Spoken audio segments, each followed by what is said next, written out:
जब भी कोई एक्यूज ऐसा भाग रहा हो, कोई क्रिमिनल गैंगस्टर, तो ओवैसी साहब को उसको फ़ोन करके बोलना चाहिए कि भाई पुलिस आपको तलाश रही है, आप पुलिस के सामने पेश हो जाओ। और ओवैसी साहब को ऐसे दो चार जो भी मुलजिम भागे हुए हैं उनको पेश करा देना चाहिए, एक मिसाल बनानी चाहिए कि वो संविधान का पालन करते हैं। ओवैसी साहब को ये आगे बढ़कर ये काम करना चाहिए, तब मैं उनकी बात से सहमत हूँ। जब इनकाउंटर हो गया, जब कोई भाग रहा है, पुलिस पर गोली चला रहा है, ऐसा नहीं है, इस केस में असद के पास से बहुत ही सोफिस्टिकेटेड हथियार मिले हैं। वो बाइक पर भाग रहे थे, उनको एसटीएफ ने उनको चेज़ किया है, उनको वार्निंग दी है, उन्होंने गोली चलाई है एसटीएफ पे, तब जाके इनकाउंटर किया गया है। तो जो भी लोग इसको कह रहे हैं कि इनकाउंटर नहीं होना चाहिए या विरोध कर रहे हैं या फेक इनकाउंटर कह रहे हैं, तो उनको ये नहीं भूलना चाहिए कि अगर कानून ने किसी को नेम किया है, आप किसी एफआईआर में नेम्ड हैं, तो इनकाउंटर तक की नौबत क्यों आई है? आप सीधा कोर्ट में चले जाते, पुलिस के पास चले जाते और कहते कि मेरा नाम इस केस में आया है और मैं सरेंडर करना चाहता हूं, मैं आपके सामने पेश हूं, मुझे जेल भेजना है, जहां भी जो करना है आप कीजिए, मैं कोर्ट के सामने आ गया हूं। ऐसा तो इन्होंने किया नहीं।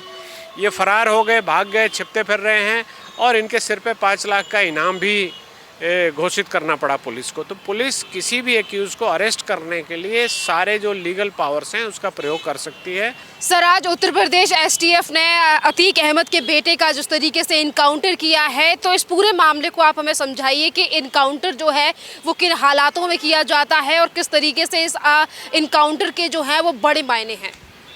देखिए, इनकाउंटर जो हमारा लॉ है, सीआरपीसी है, उसमें है कि अगर आप किसी केस में एक्यूज्ड हैं तो आपको पुलिस अरेस्ट करने जाएगी। अगर आप उसके अरेस्ट का विरोध करते हैं तो पुलिस आप पर बल प्रयोग कर सकती है। और अगर आप किसी मर्डर के केस में एक्यूज्ड हैं तो आपको मारा भी जा सकता है। चूँकि इस केस में अब ये तो लॉ है और इस केस में ऐसा है कि ये उमेश पाल के मर्डर के एक्यूज थे। ये लोग 1.5 महीने से भागे हुए थे। पुलिस ने इनको चेज़ किया है, जैसा न्यूज़ आ रही है, और अक्सर होता भी यही है कि पुलिस इनको चेज़ करती है, फिर जब ये फायरिंग वायरिंग करते हैं या गोली चलाने की कोशिश करते हैं भागने के क्रम में, तो पुलिस इनकाउंटर वार्निंग देती है, उसके बाद इनकाउंटर करती है, उसमें गोली लगी जाती है या मर जाता है कोई भी।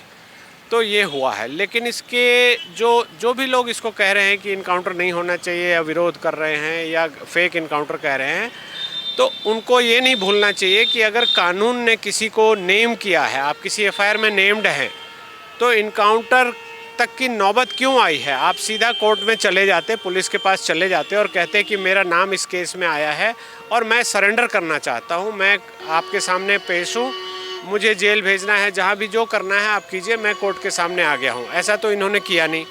ये फरार हो गए, भाग गए, छिपते फिर रहे हैं और इनके सिर पे 5 लाख का इनाम भी घोषित करना पड़ा पुलिस को। तो पुलिस किसी भी एक्यूज को अरेस्ट करने के लिए सारे जो लीगल पावर्स हैं उसका प्रयोग कर सकती है, बल का प्रयोग भी कर सकती है, और अगर वो मर्डर केस में वांटेड है तो अपनी जान बचाने के लिए पुलिस उसको मार भी सकती है। तो ये इसको इनकाउंटर बोलिए, जो भी बोलिए, पर प्रक्रिया यही है और ऐसा ही ज़्यादातर केसेस में होता है। ये बात अलग है कि अब राजनीतिक रूप से लोग इस पर रोटियां सेकेंगे, मामले बनाएंगे, धार्मिक मामले बनाएंगे, फालतू की बातें करेंगे, लेकिन अंडर लॉ पुलिस ने जो भी किया एसटीएफ ने वो बिल्कुल जस्टिफाइड है। हाँ सर, एक तरफ इनकाउंटर किया गया है जिसको लेकर लोगों की अलग ही खुशी है, पर वहीं दूसरी तरफ उत्तर प्रदेश के पूर्व मुख्यमंत्री अखिलेश यादव कह रहे हैं कि मुद्दा भटकाने के लिए ये इनकाउंटर किया गया है।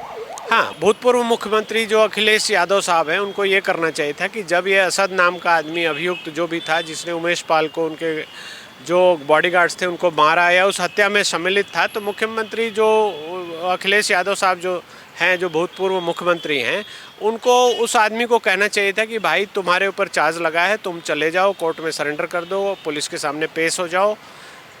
और वो जब पेश नहीं हुआ है तो उसका इनकाउंटर जब हुआ है, जब जवाबी कार्रवाई पुलिस ने की है और इनकाउंटर हुआ है, तो इनको ये अपना जो एडवाइस देना याद आ गया कि ये मुद्दे से भटकाने की कोशिश की रहे। मुद्दे से तो आपने भटकाया है, एक किसी आदमी को, एक गैंगस्टर को आपने एक्यूज़ बनाया है, किसी का मर्डर कराया है, उसको सपोर्ट करते रहे हैं, उसके घर वालों को आप टिकट देते रहे हैं, एमएलए एमपी बनाते रहे हैं। तो उस चीज़ को अब ढकने की बजाय मुद्दों से भटकाने की बात कर रहे हैं। ये उत्तर प्रदेश में ये जब ज़माना था तो था, अब ऐसा नहीं है। और कानून अपने हिसाब से, कानून का राज कायम है, कानून अपने हिसाब से जो भी कार्रवाई कर रही है वो बिल्कुल बिल्कुल जस्टिफाइड है और strictly in accordance with law है, मेरा ऐसा मानना है। इसी के साथ सर असदुद्दीन ओवैसी ने भी इस पूरे मामले पर सवाल जवाब करते हुए यानी कि सवाल उठाया है और कहा है कि अगर इनकाउंटर से ही इंसाफ होने लगा तो फिर कोर्ट के जज क्या करेंगे। बिल्कुल सही बात है। जब भी कोई एक्यूज ऐसा भाग रहा हो, कोई क्रिमिनल गैंगस्टर, तो ओवैसी साहब को उसको फ़ोन करके बोलना चाहिए कि भाई पुलिस आपको तलाश रही है, आप पुलिस के सामने पेश हो जाओ। और ओवैसी साहब को ऐसे 2-4 जो भी मुलजिम भागे हुए हैं उनको पेश करा देना चाहिए, एक मिसाल बनानी चाहिए कि वो संविधान का पालन करते हैं। ओवैसी साहब को ये आगे बढ़कर ये काम करना चाहिए, तब मैं उनकी बात से सहमत हूँ।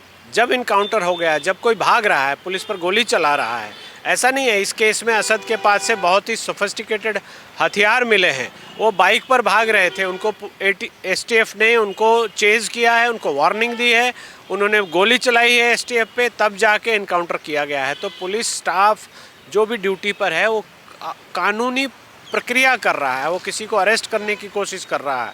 उसमें अगर आप उस पर गोली चलाएंगे तो वो जान बचाने का उसका कानूनी अधिकार है। अपने जान बचाने के लिए, अपनी जान की रक्षा के लिए उसने गोली चलाई, जो भी मारने वाला था उसको मार दिया गया। तो ये कोई बड़ी बात नहीं है, ऐसा होना चाहिए और कानून का राज ऐसे ही कायम होता है।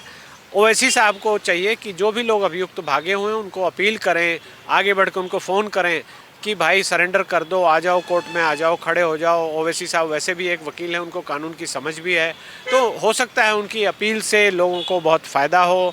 जो भी भटके हुए लोग हैं, जो गुमराह लोग हैं, जो भागे हुए हैं, फरार हैं, वो सरेंडर करना शुरू कर दें तो पुलिस का भी काम कम हो जाएगा, ख़त्म हो जाएगा और पुलिस को इतनी जद्दोजहद भी नहीं करनी पड़ेगी। बहुत सारे मुकदमे, बहुत सारे केसेस अपने आप सुलझ जाएंगे। जो लोग भागे होते हैं उनको पकड़ने के लिए सालों साल पुलिस को मेहनत करनी पड़ती है, अपनी जान जोखिम में डालना पड़ता है, तब जाके वो पकड़े जाते हैं। तो मुझे लगता है कि ओवैसी साहब ने जो बात कही है उसको ज़रा सा और आगे बढ़कर थोड़ा सा कानून संगत बात कर दें और हमारे देश में जो संविधान की प्रक्रिया है उसको इस्टेब्लिश करने में वो सहायता करें, उनका भी वेलकम हम करेंगे। सर, उत्तर प्रदेश की भूतपूर्व सरकारों की वजह से ही अतीक अहमद जो है वो इतना ज़्यादा बड़ा जो है वो माफिया बना। आज अगर उसके बेटे और एक शूटर पर एक्शन लिया गया है तो विपक्षी पार्टियां इस तरीके से राजनीति इस पूरे मुद्दे पर क्यों कर रही हैं, तो वहीं दूसरी तरफ इस पूरे मामले को धर्म से भी जोड़ा जा रहा है कि वो मुसलमान था। देखिए, विपक्षी पार्टियों ने ही ये नौबत विपक्षियों पार्टी के कारण ही लाया गया है और उन्होंने ही इन लोगों को नेता बनाया, इनको प्रश्रय दिया, इनको पेट्रोनेज दिया। तो विपक्षी पार्टियों की पोल खुल गई है। अब उनके पास कहीं कोई एक्सप्लेनेशन नहीं है कि उन्होंने इनको स्टार क्यों बनाया, इनको माफिया क्यों बनाया, इनको अपने करीबी क्यों, सत्ता के करीबी क्यों रखा। तो अब वो घटिया राजनीति करेंगे ही, कहीं कोई धर्म से दिखाएगा, कहीं कुछ दिखाएगा। सबसे बड़ी बात तो ये है कि एक कानूनी प्रक्रिया से कोई भाग रहा है तो आपने उसको एडवाइस क्यों नहीं किया, उस वक्त आपने स्टेटमेंट क्यों नहीं दिया कि इनको सरेंडर कर देना चाहिए, इनको कोर्ट में जाकर अपना दोष मुक्त करने के लिए एप्लीकेशन लगानी चाहिए, कोर्ट के सामने पेश होना चाहिए, न्यायिक प्रक्रिया होनी चाहिए। तो जब ये प्रक्रिया चल रही है, इसके बीच में इनको ध्यान आ जाता है ऐसी बातों का, तो ये तो मजाक वाली बात है और कुछ नहीं है।